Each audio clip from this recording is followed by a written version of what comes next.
咚咚咚咚，哇！東華幼稚園奇趣頻道。從前有個小朋友叫阿瑞卡爾，自小就喜歡閱讀同埋畫畫，長大後成為咗一個繪本插畫師。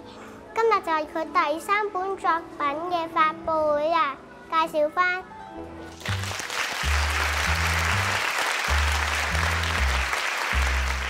呢本係我第3本作品《可愛的毛毛蟲》。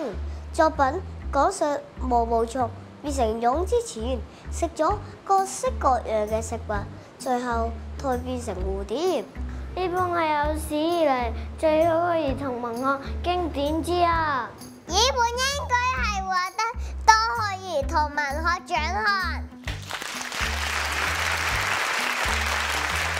多謝各位。東東，你畫完阿瑞卡爾未啊？繪本教學就交返俾老師啦。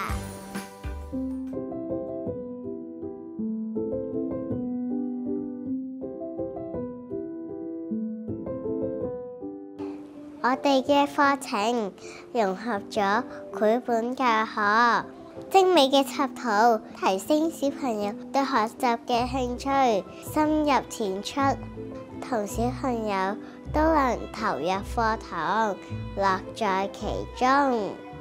睇完我哋嘅片，記得睇埋下邊嘅連結，延伸閱讀，吸收更多育兒資訊。